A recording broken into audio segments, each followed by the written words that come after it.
Hello बच्चों, कैसे हैं आप। आई होप कि आप बहुत अच्छे होंगे।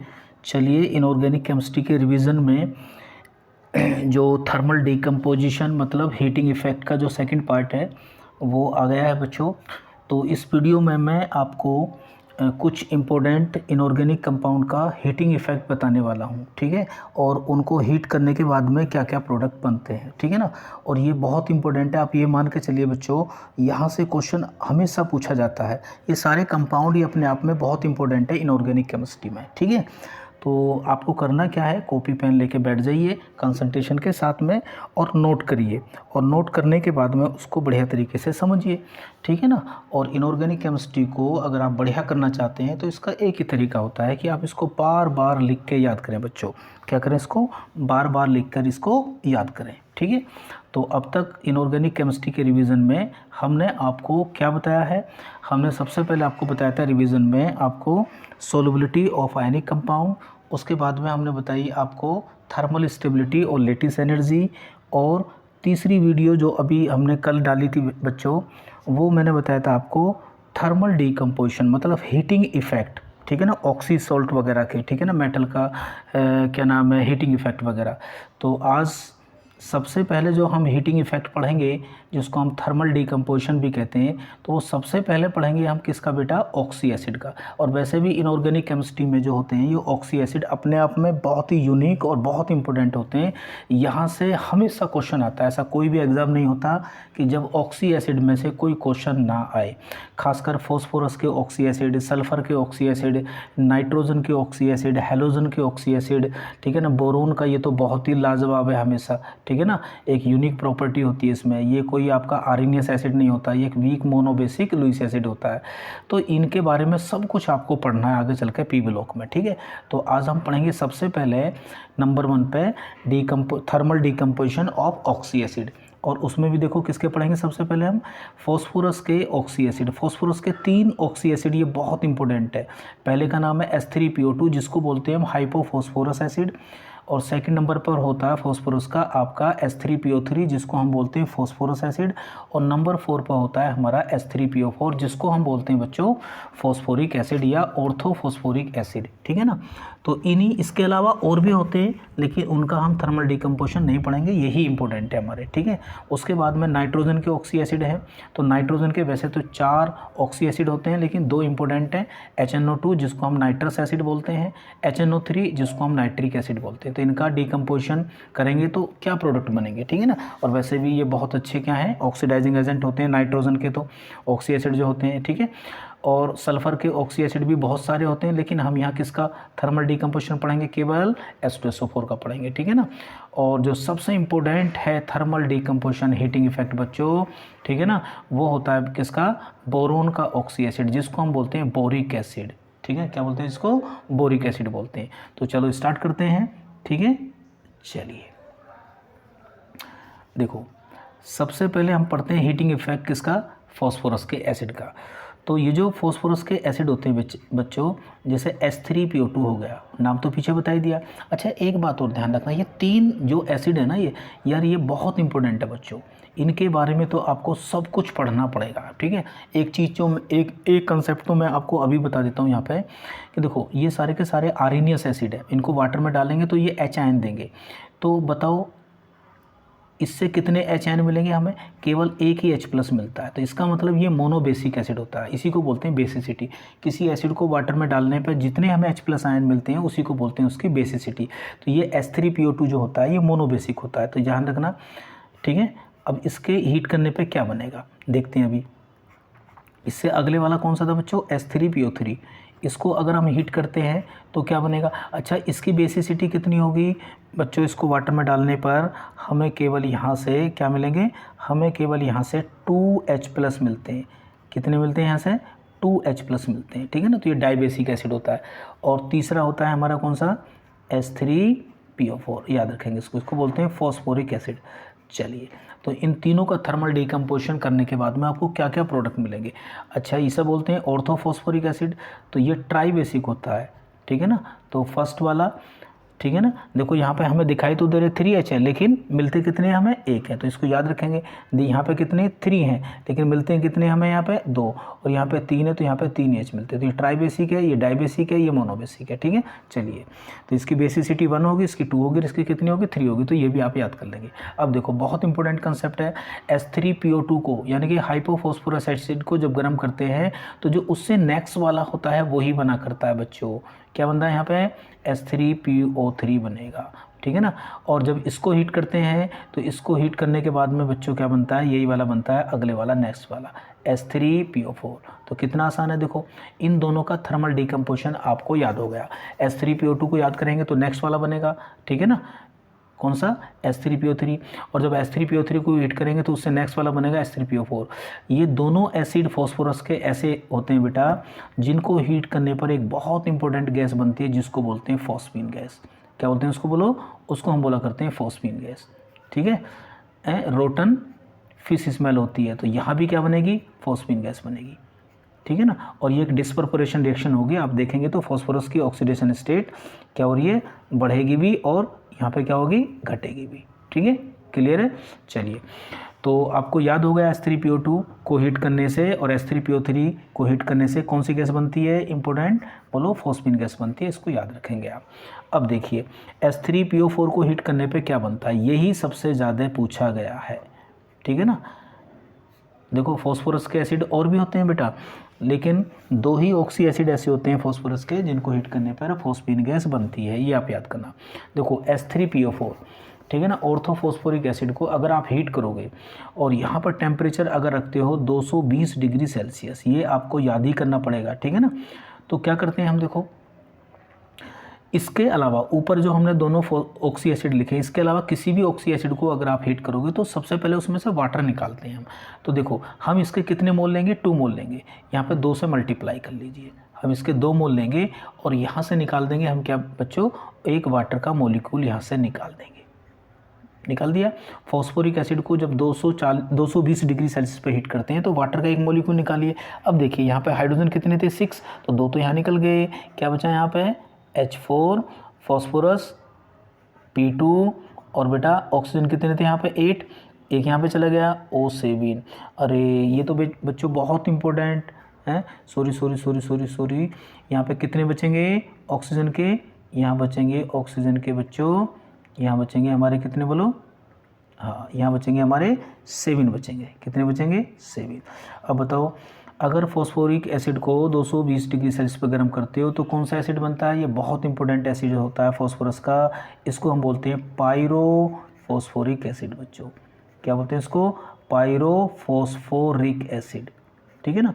अब पायरो लिंकेज होती है इसमें, पायरो लिंकेज किसे बोलते हैं कि इसमें 2 फॉस्फोरस के बीच में क्या आता है, ऑक्सीजन आती है, इसे बोलते हैं पीओपी लिंकेज। ठीक है ना, तो ये पायरो लिंकेज होती है। ठीक है, तो पायरोफॉस्फोरिक एसिड होता है। 220 डिग्री सेल्सियस पर क्या मिला आपको, ये मिला आपको पायरोफॉस्फोरिक एसिड। ठीक है ना। अब देखो ये जो पायरोफॉस्फोरिक एसिड बनता है बच्चों H4P2O7, ठीक है, अगर इसको हम 320 डिग्री सेल्सियस पर हीट करेंगे, कितने पे हीट करेंगे इसको, 320 डिग्री सेल्सियस पर, तो यहाँ हमें क्या मिलेगा बच्चों, यहाँ मिलता है हमें HPO3 और साथ में वाटर निकल जाता है। मैं बैलेंस नहीं कर रहा, मैं प्रोडक्ट बता रहा हूँ। ये कौन सा एसिड है, इसे हम कहते हैं, ये एक और फॉस्फोरस का एसिड है, इसे बोलते हैं मेटाफॉस्फोरिक एसिड।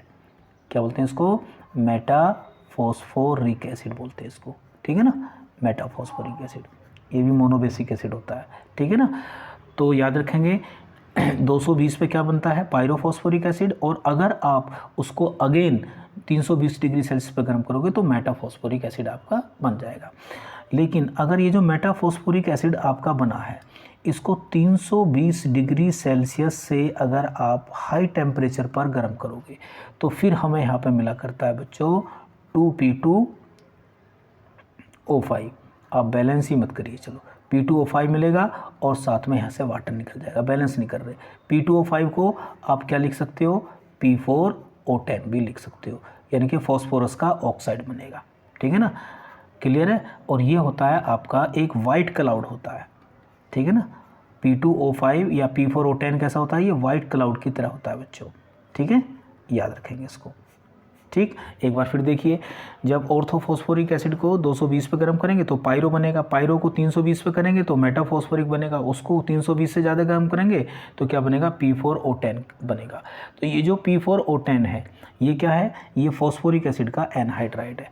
अब अगर कभी ये डायरेक्टली क्वेश्चन ऐसे पूछेगा कि भाई ये जो हमारा फॉस्फोरिक एसिड है H3PO4, ठीक है ना, इसको अगर हम 320 डिग्री सेल्सियस से ज़्यादा टेम्परेचर पर गर्म कर दें, ठीक है ना, तो बैलेंस नहीं कर रहा मैं यहाँ पे, तो फिर डायरेक्ट आप P4O10 लिखेंगे, यही फाइनल प्रोडक्ट होता है डायरेक्ट, ठीक है ना। बीच में इंटरमीडिएट बनेंगे वो, लेकिन फाइनल क्या होगा, P4O10 होगा, साथ में क्या निकलेगा, वाटर भी निकलेगा, ठीक है ना।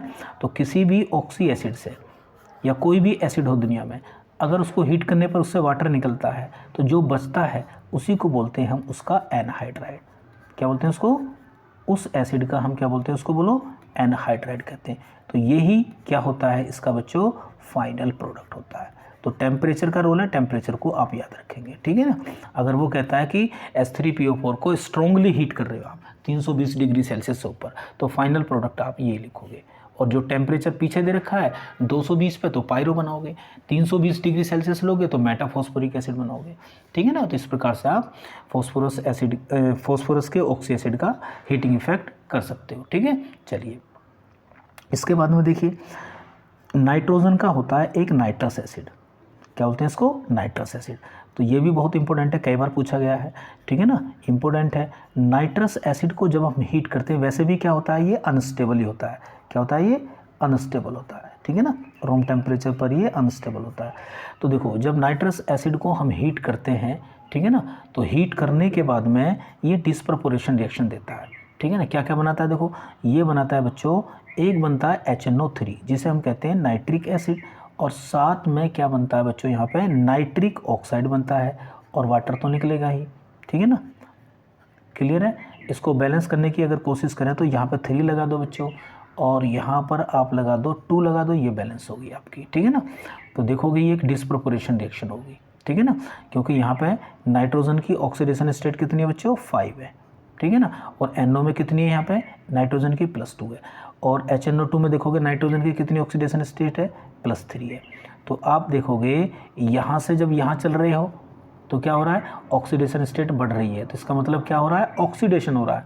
लेकिन अब जब यहाँ से यहाँ जाओगे तो ऑक्सीडेशन स्टेट क्या हो रहा है, डिक्रीज हो रही है, तो इसका मतलब रिडक्शन हो रहा है।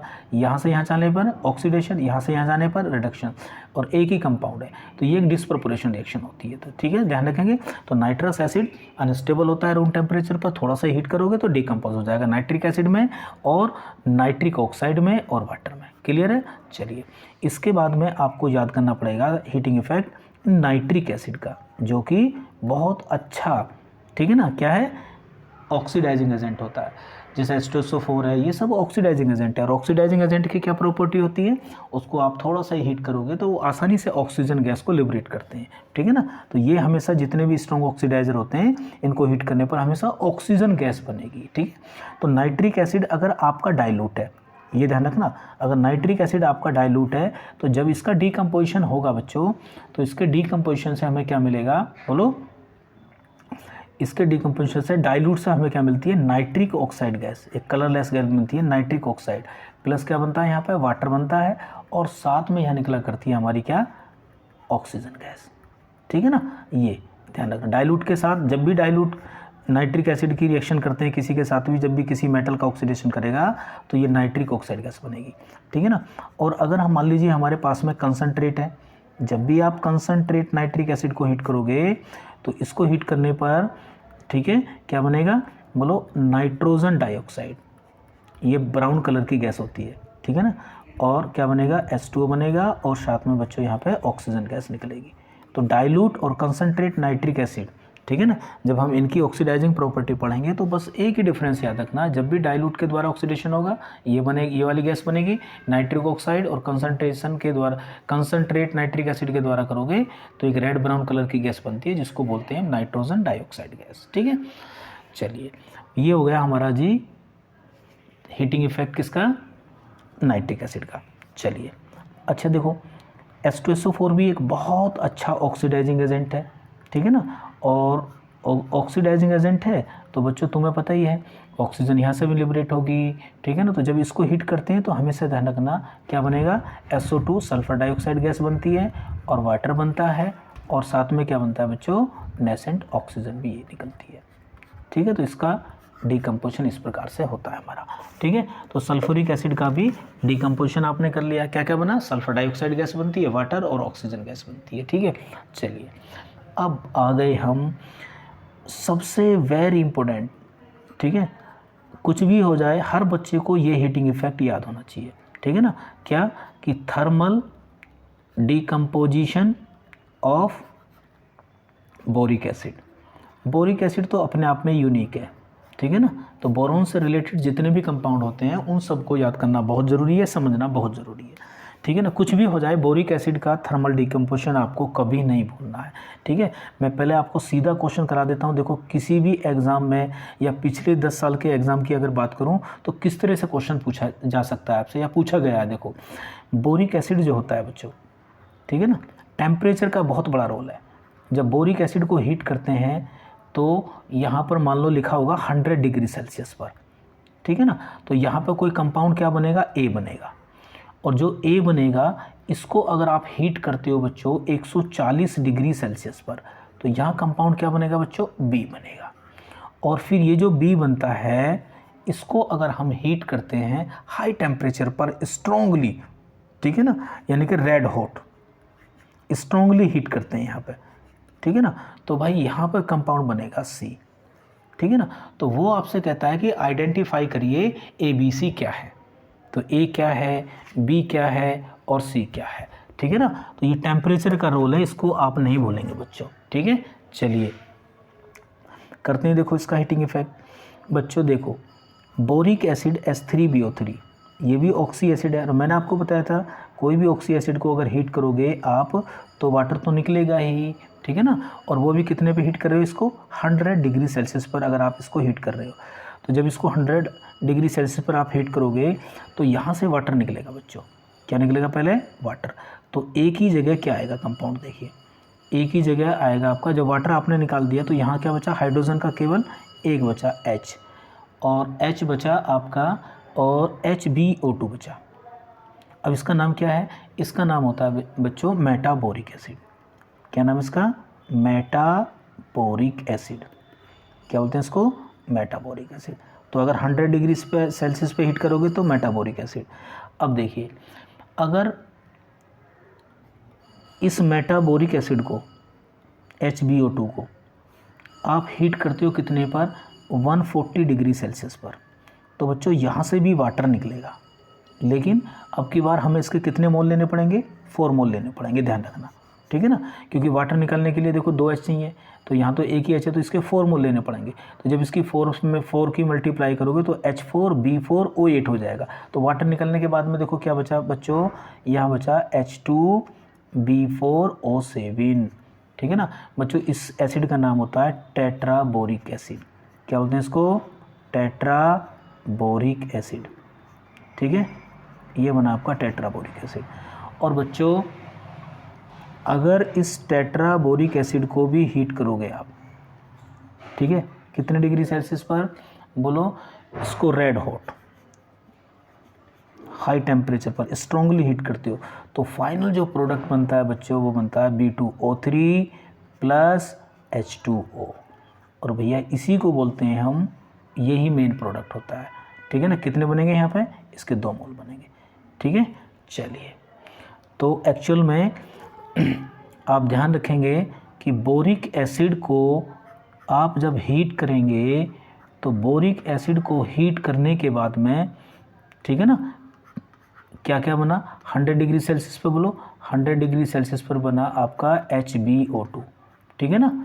और HbO2 को अगर आपने हीट करा 140 डिग्री सेल्सियस पर, तो ये बना आपका H2B4O7, और H2BO4O7 को अगर आपने रेड हॉट किया, हाई टेम्परेचर पर इसको स्ट्रांगली हीट किया, तो यहाँ जो फाइनल प्रोडक्ट बना आपका B2O3 बना, ये वाला। इसी को बोलते हैं हम बोरिक एनहाइड्राइड, क्या बोलते हैं इसको, बोरिक एनहाइड्राइड, याद रखेंगे, ठीक है ना। क्या बोलते हैं इसको, बोरिक एनहाइड्राइड बोलते हैं इसको, ठीक है। अब कभी कभी ये भी क्वेश्चन पूछा जा सकता है आपसे कि बोरिक एसिड को अगर आप टेम्परेचर के बेसिस पे ध्यान रखेंगे क्या क्या बनेगा।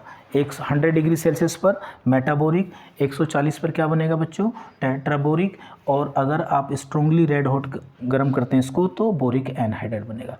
कभी आता है अगर इसको बोरिक एसिड को रेड हॉट करते हैं, आप क्या करते हैं इसको रेड हॉट, तो फाइनल प्रोडक्ट आप क्या बनाएंगे, B2O3 ही बनाएंगे। यही फाइनल प्रोडक्ट होता है, ध्यान रखना, ठीक है ना। क्या नाम है इसका, बोरिक एनहाइड्राइड। क्लियर है ना। चलिए ये हो गया हमारा किसका, हीटिंग इफेक्ट ऑक्सी एसिड का। पहला हीटिंग इफेक्ट हमारा कंप्लीट हो गया। नेक्स्ट देखिए एक और हीटिंग इफेक्ट है जो बहुत बहुत इंपॉर्टेंट है, सोडियम का साल्ट है, इसे बोलते हैं हम, बोलो माइक्रोकॉस्मिक सॉल्ट। क्या बोलते हैं इसको, माइक्रोकॉस्मिक सॉल्ट बोलते हैं इसको, ठीक है। क्या बोलते हैं बच्चों इसको, माइक्रोकॉस्मिक सॉल्ट, ठीक है। क्या फॉर्मूला होता है इसका, चलिए फॉर्मूला भी याद करना बहुत ज़रूरी है, कई बार पूछा गया है, बहुत इंपॉर्टेंट साल्ट है। माइक्रोकॉस्मिक बीट टेस्ट में यूज़ होता है ट्रांजिशन मेटल के जो कैटायन होते हैं उनके आइडेंटिफिकेशन में, ठीक है। ये इसका फॉर्मूला होता है और इसमें 4 वाटर के क्रिस्टल होते हैं, ये आप याद रखेंगे, ठीक है ना। कैसे बनाते हैं इसको चल के आगे चल के हम एस ब्लॉक में पढ़ेंगे, ठीक है। अब देखिए इसका नाम क्या होता है, अगर मैं इसके नाम की बात करूं तो इसको हम बोलते हैं, बोलो सोडियम अमोनियम हाइड्रोजन फॉस्फेट कह सकते हैं। ये क्या होता है, कलरलेस, ठीक है ना, क्रिस्टलाइन सॉलिड होता है जो वाटर में बहुत कम सोल्यूबल होता है, ठीक है। तो इसका हीटिंग इफेक्ट बहुत बार पूछा गया कि भाई माइक्रोकॉस्मिक सॉल्ट को अगर हम हीट करें तो हम क्या प्रोडक्ट बनेगा, ठीक है ना।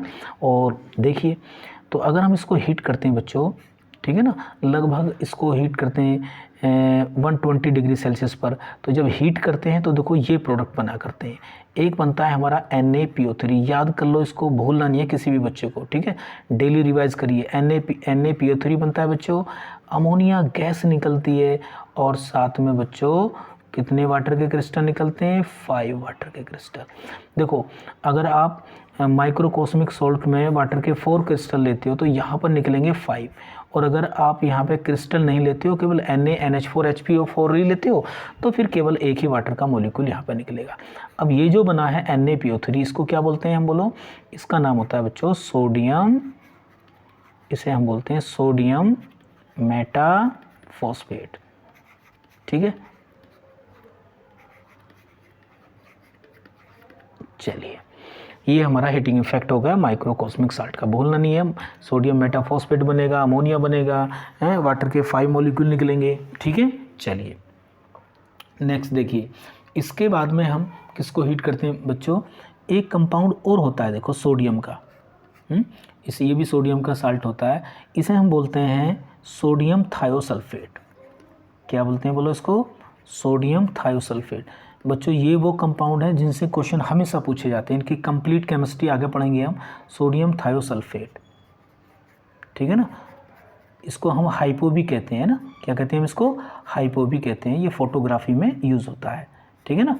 चलिए अब देखिए इसका क्या फॉर्मूला होता है, चलिए लिख देता हूँ मैं बच्चों, Na2S2, और कई बार तो सल्फ़र की ऑक्सीडेशन वगैरह भी पूछ लेता है इसमें, और यहाँ पर आता है बच्चों 5H2O, 5 वाटर के क्रिस्टल होते हैं, ठीक है।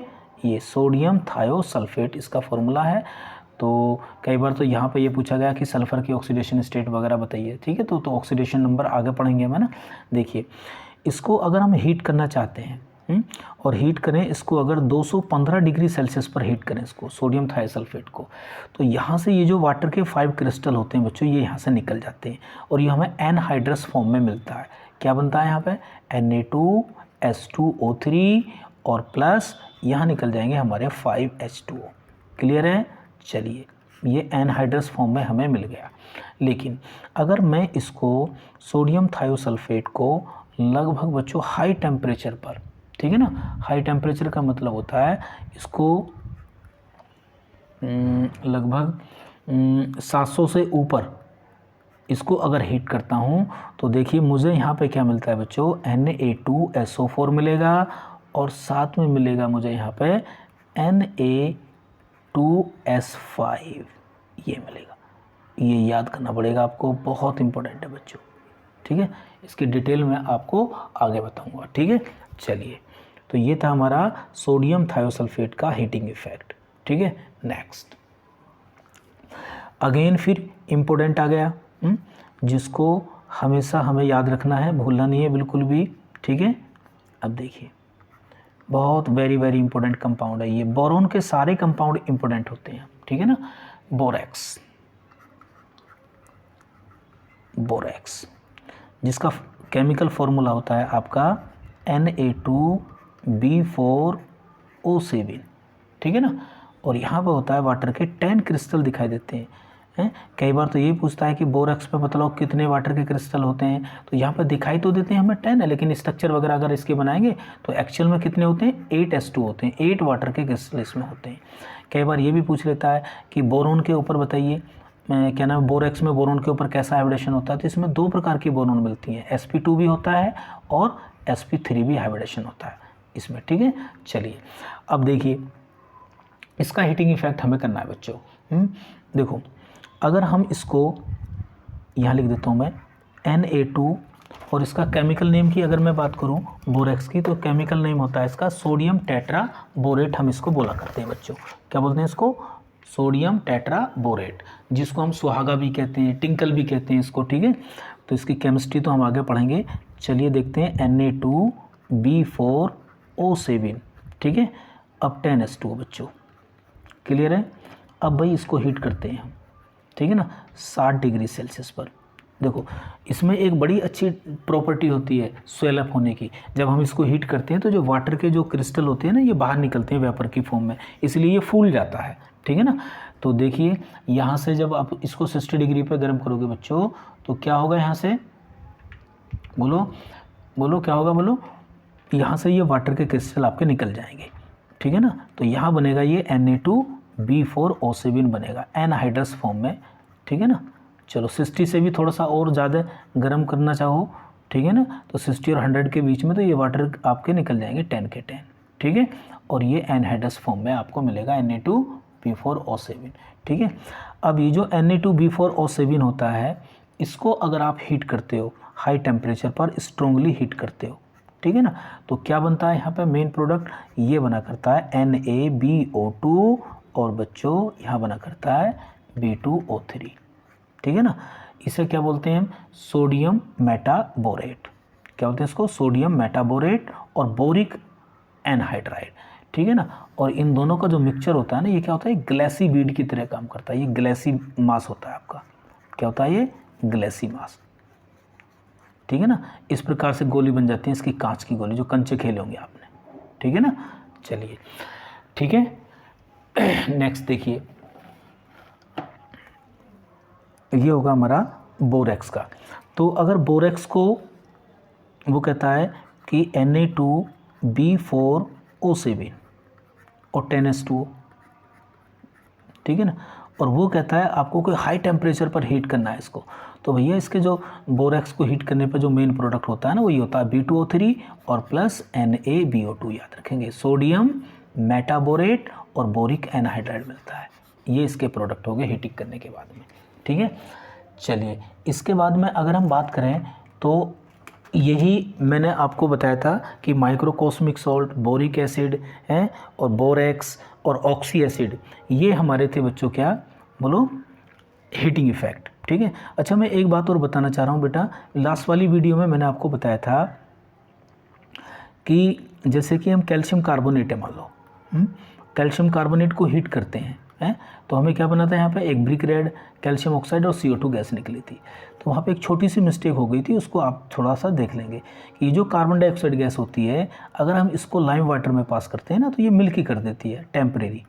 ठीक है ना, और मिल्की जो कलर होता है ना, वो बच्चों कैल्शियम कार्बोनेट की वजह से होता है, ना कि कैल्शियम बाइकार्बोनेट की वजह से, इससे मिल्की होता है।